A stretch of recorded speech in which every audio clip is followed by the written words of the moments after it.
everyone. My name is Mariana and I'm an educator at the Natural History Museum of Utah. And I'm here today to lead our question and answer session of the Research Quest Live. So be welcome, everyone. Thank you so much for watching. And I just want to remind everyone, if you want to ask a question, please press the Ask a Question button or leave a comment on Facebook and we are going to get your questions. Today, we are speaking with Alec Lyons and Rob Blatt, our NHMU partners responsible for making our Research Quest videos. So the videos you're watching this week, they have to make them.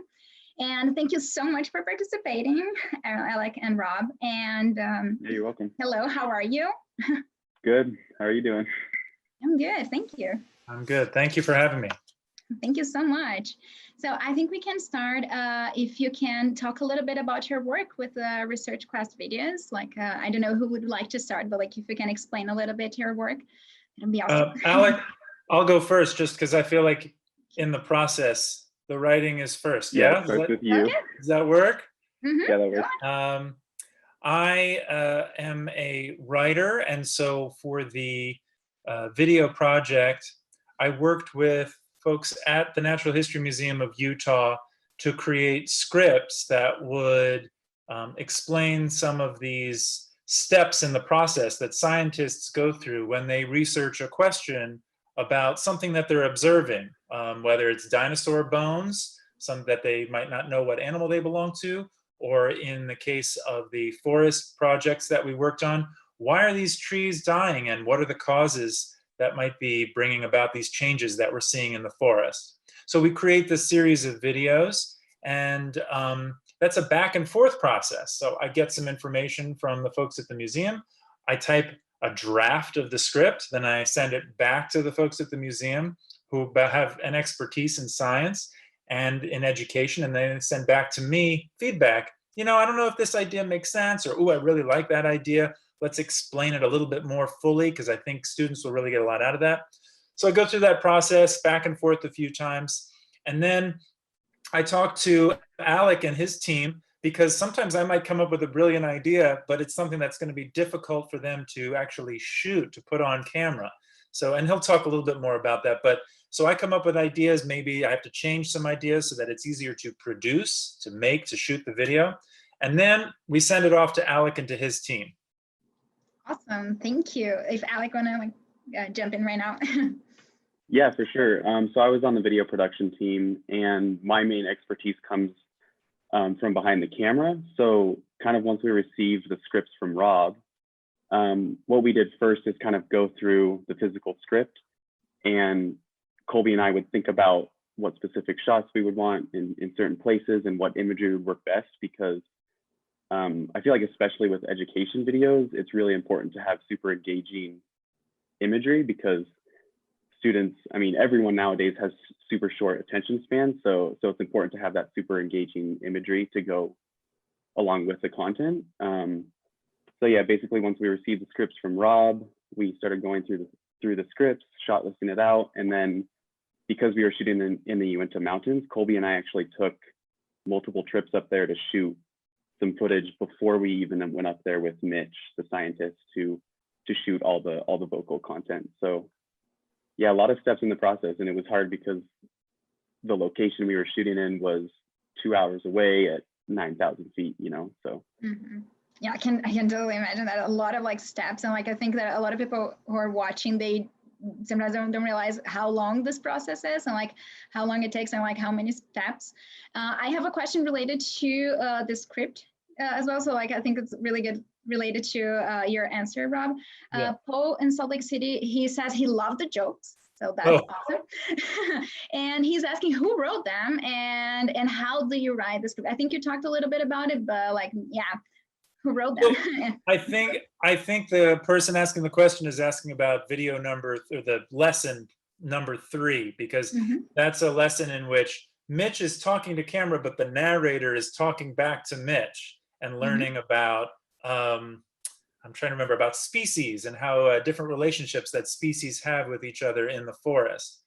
So in thinking about each idea that the team at the museum wanted to teach students about, I thought there might be some different way that the scientists or Isabella, the host, how they could interact to convey those ideas, to get those ideas across. And I thought for that idea, it might be fun to have the scientist talking directly to somebody who really doesn't know what's going on and doesn't understand much about the animals. So to shoot that, so that was the general idea, was that there would be a narrator, and then Mitch, the scientist, would be talking to the narrator by looking directly at camera. And to record the narrator's part, I went to a recording studio. I'm in Los Angeles. I went to a recording studio here, and I recorded the narrator's lines in a recording studio. And then Alec and his team, we shot, and I was there too, we shot Mitch talking to camera, and then I was standing behind camera just reciting the lines that the narrator said, so that Mitch had somebody to be talking to. So he's talking to camera, and then in what's called post-production, after we shot everything, Alec and his team took the recordings of the narrator and cut the pieces that were the answers and responses to what Mitch was saying to camera, and they pieced them together in editing and post-production so that it sounds like Mitch was having a conversation with the narrator, but really the narrator's part, it had been recorded hundreds of miles away at a different time.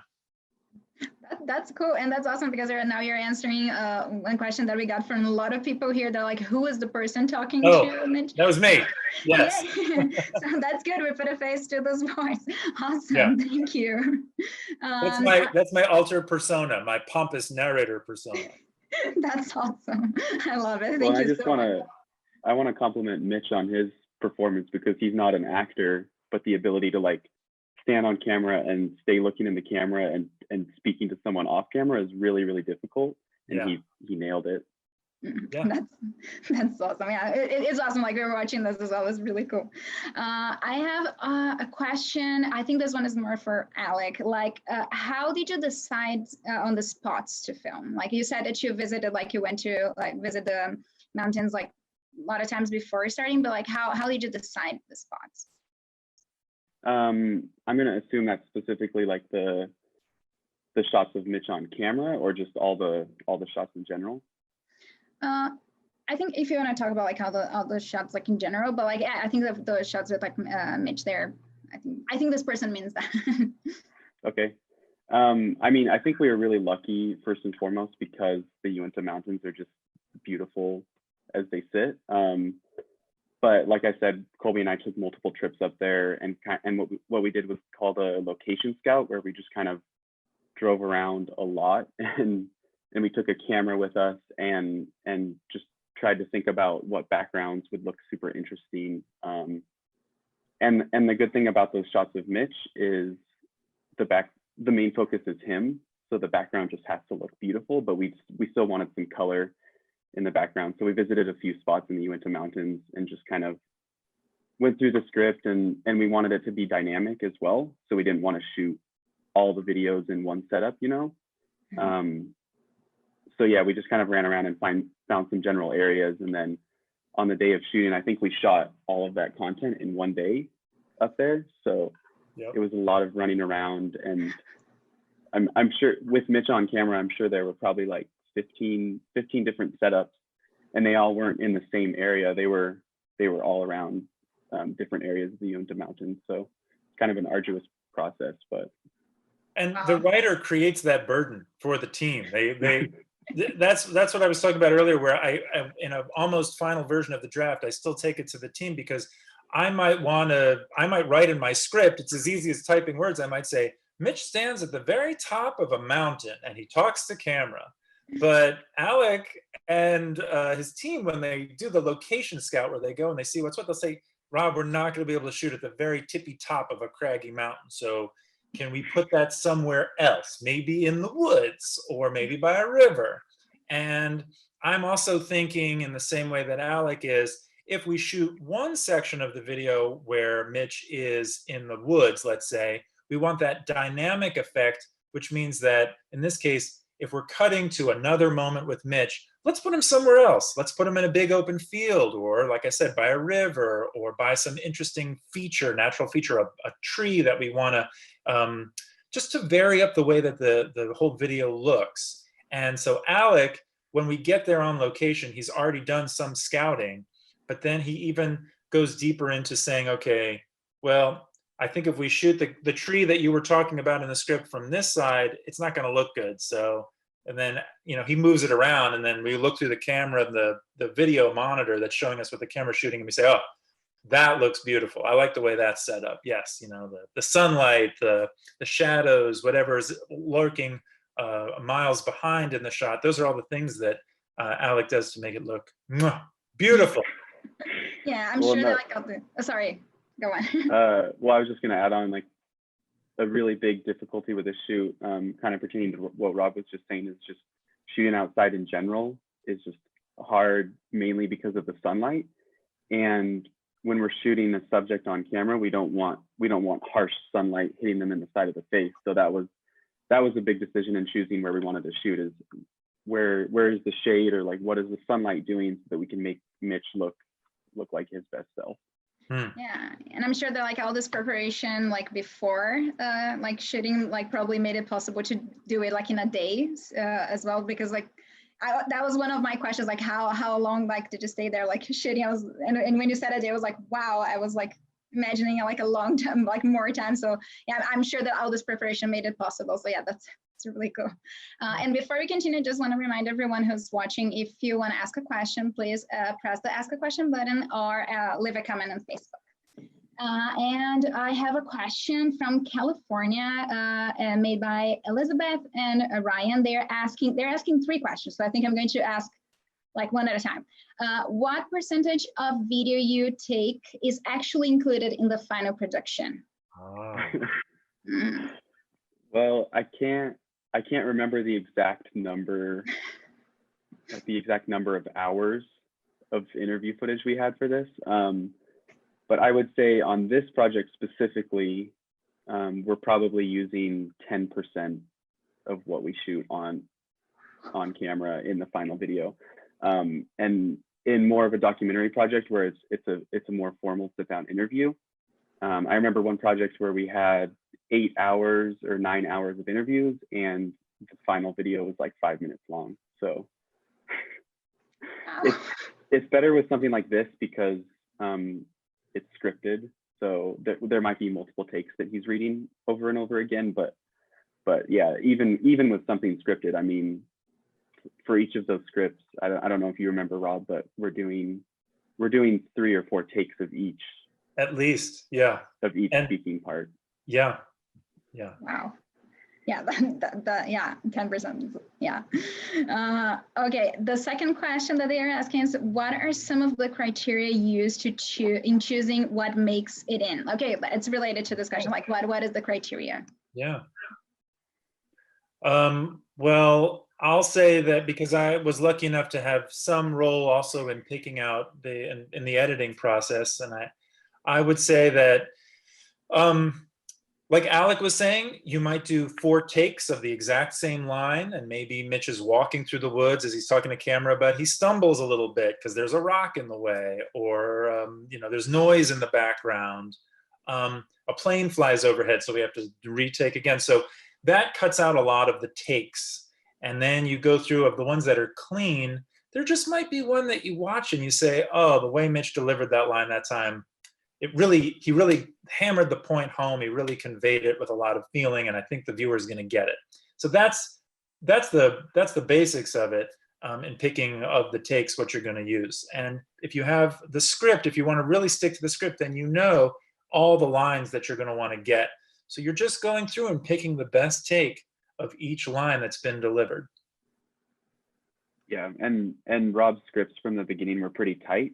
So once we got everything recorded and got into the editing room, I don't know if there are any lines that we necessarily cut out of the script. I think sometimes once you actually get on set, there's some stuff from the script that may not work when you're shooting. You decide to change it or alter it in the moment. But I think for the most part, what Rob wrote is pretty much the same as what we came up with for the final product. I was going to ask just like a question related to that. Like, do you have an example of something you changed from like the script? Just like if you have like one example or something that you remember that was like in the script and you had to change in the final video, so we have an idea. Just sure. I have one, Alec. I When can't I remember. when I finished the script, or almost finished the script, we were going. It's in the video where Mitch is talking and he's in the car wash, and that was originally not going to be in a car wash, so we had to change that for before it was shot, or it was going to be in a newspaper printing, newspaper Oh publishing. yeah. I'm trying to think of now, to be clear, maybe your question is something that we shot and then we changed afterwards. Is that what they're asking about? Oh, because we were talking about like some changes that you had to do, like when you had a script, like like something on a script, and then when you were doing it, Actually, like, they're on location. yeah, you had to like change a little bit. Do you have an example, or maybe something that you had to change, like when you shot, like, yeah, just so you know, like it's a curiosity. I'm sure it's happened a lot. Okay. You know what happens? I'll say this also from a directing standpoint is that I'll have written something that I think is okay, but when some poor person has to say those words that I typed, that might just be a jumbled mouthful that's too much for one person to deliver in that way. And so working flexibly with the talent, that's anybody on camera talking to camera, in this case, the scientists and the hosts, and with the director and with the writer, we can rephrase things as we're going through the script and say, okay, I wrote way too many ideas into one sentence. Let's break that up into more smaller sentences so it's easier to say. That's a very simple example of, I think, what you're asking about. Yeah, no, for sure. That's awesome. Thank you. And I have like the third question from Elizabeth and Ryan. This one is a more fun question. Did you ever catch a video of Bigfoot while you were like shooting in the forest? Alec, any Bigfoot sightings? Oh no, I wish so. Oh no. Okay. Lots of animals up there. We didn't see any moose, but we saw. Oh wait, we did see one moose. We saw moose. Yeah. Yeah. A mother and her few cat. Deer. Yeah. Wow. Yeah. There are a lot of wild animals up there. It's great. That's really cool. And related to that, like, did you have like any like fun story of like some animals, or any like even like scary moment with any like animal, or like some situation while shooting that you'd like to share? No, I don't think we had any scary situations with animals. Good. One funny story is in the morning when we were shooting in the Uintas, we got up there at like 6 a.m. probably. I don't know. It was really early. And it's a 2-hour drive to the location. But we got there and it was freezing cold. It was probably like 20 degrees, which just makes video production even more miserable.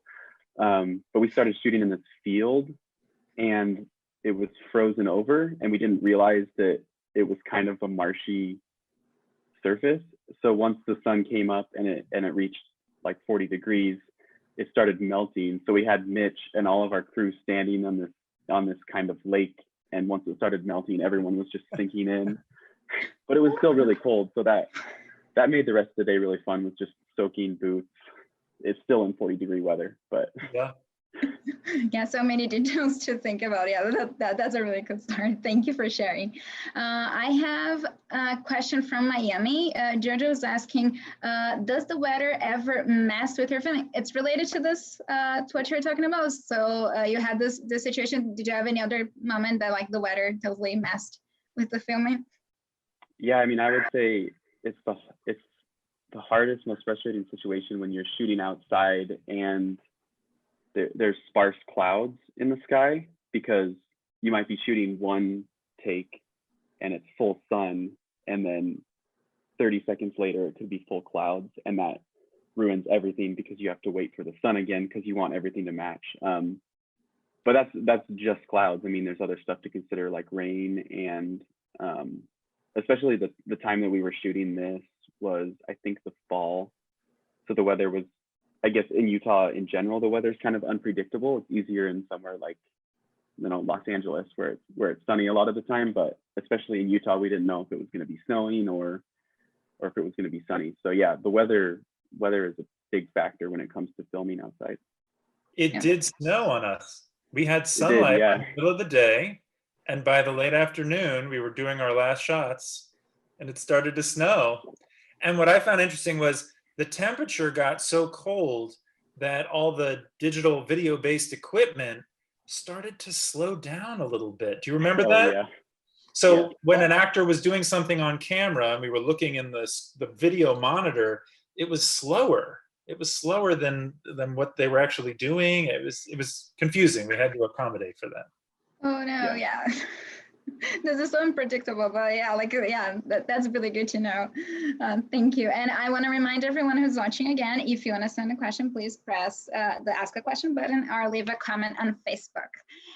So I have a question from Florida. Avery is asking, she's saying, I love filming with my phone and I have tried using lots of different tools to make interesting shots. Do you ever use unusual tools or techniques in filming? I use a rolling chair for panning shots. Cool. And also, she's also asking a little bit more about if you can talk more about panning shots. Yeah. Okay.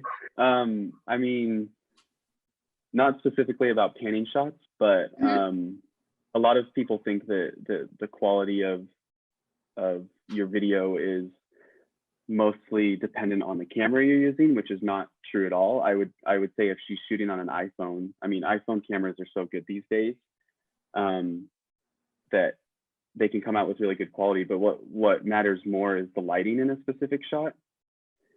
Because like I was saying earlier, if you have a subject and there's some really harsh light hitting their face, that's not going to paint them in the best light. So yeah, I think there are a lot of techniques to kind of to help with lighting, like shooting on a cloudy day, or putting up like a blanket to block some of the light so it's not that harsh sunlight. But pertaining to specifically panning, and if she's talking about using a rolling chair, I imagine she's like sitting on the chair and then someone's rolling her, and that's called a dolly move if she's moving forward on that chair. And I've seen that used a lot. I've seen like people use shopping carts. And as far as like easier techniques, I think the rolling chair is a great start. I don't know.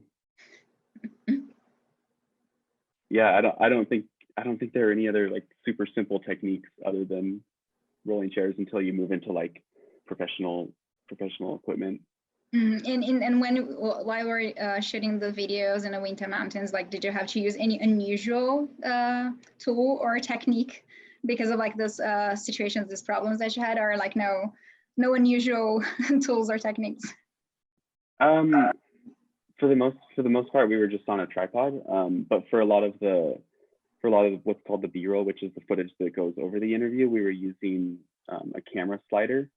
And that's probably, it provides a similar effect to what she was doing with the rolling chair, where it just provides some of that camera movement, and it makes that footage feel more interesting because it's not stationary. Like if you're going around a tree, you can actually move around it rather than just seeing a still image of that tree. I think that's what's really interesting about these techniques in general, Alec, is that movement that we don't know it as viewers, but that if we've watched enough videos, we realize, oh yeah, we like things when there's a little bit of motion. So even something standing still like a tree, if the camera is slowly moving around the tree, or for example, if this person who was asking the question is on her chair, if she's shooting video of a host or somebody talking to camera, if she can have herself roll backwards while the host is walking towards her, you'll think about it. That's what we see in a lot of news stories and in a lot of hosted documentaries. And it's those kinds of techniques that add a lot of life and engagement in the videos that we shoot. That's awesome. Thank you. I have a really good question from a teacher in Salt Lake City. Holly, she says, I'm a teacher, and with distance learning, I have turned my focus on making videos that my students can watch. So yeah, really like about the situation right now. What advice do you have for people just getting started making educational videos on their own? That's a really good question. That is really good. Well, I have a thought because I'm doing that myself right now. I'm also student teaching and finishing up a teaching program. So I've been making some videos for my students, and I know that it's simpler and quicker from personal experience if I'm not on camera and I'm just showing the slideshow that I've prepared as a lesson for my students. But again, this idea of dynamics, I find it's more engaging if I can, even like with Screencastify, to put myself in the corner. It shows a little bit more of activity and engagement that's going on for the viewer. That's one thought. Also, I've been seeing this technique used where people are shooting video of their hands actually writing out the lesson, working on the whiteboard, for example. If you can use that video and cut that in, maybe even if you don't want to put your face on camera all the time or none of the time, but if you can show that, show your hand doing the writing, the viewer's eye watching that taking place is more engaged, more engaged. I think those are some thoughts that I've had in the recent experiences with creating lesson videos. Yeah, what about you, Alec? Have any thoughts on good camera thoughts or anything like that? We've actually been making a lot of videos of Zoom recordings, and a lot of times what I found difficult is the audio quality. Just if you're recording a Zoom call, just isn't very good. Wow. So I would say if a lot of teachers are recording on Zoom, maybe consider just recording locally, like on your iPhone instead, just because then it's not going to be, I think just through the Zoom software or like even through a Google Hangout, the audio quality is just, it's through the internet, so it just doesn't sound as good. So if I were to do a video of myself talking, I would record it just at home and then upload it. Oh God, yeah. A lot of people are using Zoom. Like, we are using Zoom as well now. Yeah, I think that you're definitely right. Thank you. Well, it's great for like a live show, but if you're doing something that you're just uploading, yeah, definitely. And we've been doing that too, like when recording videos for classes as well. Yeah, and we try different things, and for sure, like other cameras, they have been really useful. And the technique of like showing us like writing also like really useful. Thank you. And I have another question. Oh, Alice in Salt Lake City is asking, how do middle schoolers get extra filming education? So yeah, if you have any tips for that.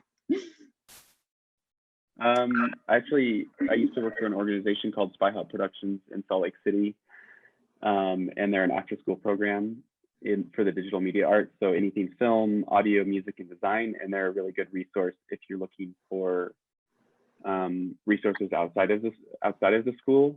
But other than that, I mean, there's so much content on YouTube nowadays that if you're a middle schooler and you want to learn how to make movies, just go to YouTube and type in basically any technique you want, and there's super simple, succinct videos on just how to become better at making videos. And like I said earlier, even phones nowadays shoot incredible video. So thank you. I have a question specifically for Rob now, from Nadia in Salt Lake City. She's asking, how do you know if you've written a good script? That's a good question. Well, I never really know if I've written a good script, but the closest I can get to that clarity is from the feedback I'm getting. And as an early new filmmaker, when I was experimenting a lot, I wanted to write an idea and shoot it and then see how it looked. And that's great. That makes sense. But as I moved along, I realized the more that I could get feedback in the scripted and when it was still in its scripted stage, the more likely I was to shoot something that I would be happier with the end product, because I didn't want to go through all that effort and then have a video and feel like, maybe not so good. So it's about feedback. I was getting feedback from scientists at the museum, from education experts at the museum, and from the University of Utah. I was getting feedback from Alec and his team and his producer, and then also getting then feedback from the talent. Like I said earlier, they would tell me, this is hard to say, or this scientist would say, this isn't really how we express the idea. Can I say it a different way? And all of that feedback is really about that cooperative, collaborative effort. So I know that, I hope that it's good because it's really the product of a team teamwork, of a team effort. Yeah, yeah, that's really cool. And we're almost out of time, but I know that when we talked before that like you had a picture that from like the Oh yeah, the team. If you would like to share like with us so everybody can see it before we finish, that'll be really cool. sure. Yeah, I actually have a few, but I'll just run through them really quick. Okay, thank you. Yeah, I should be sharing my screen now. Yeah. Yes, I just have a few photos from the production. This is actually one of the scouting days when Colby and I went up, and it was during the forest fire season, and the sky was so thick with smoke that the sun was just this super bright red, and the picture doesn't really do it justice. And then this is a video I took a few months prior up there when we were scouting, and there was a huge forest fire going on. So this was when we started pre-production on this project. This was actually a big concern, is hopefully there weren't going to be any forest fires during our actual production. And then this is just us filming Isabel at the museum. And you can see we kind of had a skeleton crew for this shoot, only like 3 or 4 of us, and then Rob and Madeline, of course. And then this is one of the mornings in the Uinta Mountains. That's beautiful. And then this is that piece of equipment I was talking about that kind of helps give that camera more movement. And then the last one, this is just all of us on set after that long day of shooting. Oh, that's so cool. Yeah. So cool. So thank you so much for sharing. And now, thank you. And now we have to finish our interview. So I want to thank you so much for participating. That was really, really helpful and really interesting. Thank you so much. Thank you. Yeah, thank you. Thank you. So for everybody who's watching, tomorrow we have a special interview with Christy Bills. She's our NHMU Entomology and Malacology Collections Manager at 9:30 a.m. Mountain Daylight Time. So we are going to see you all tomorrow. Thank you so much for participating, and bye. Bye.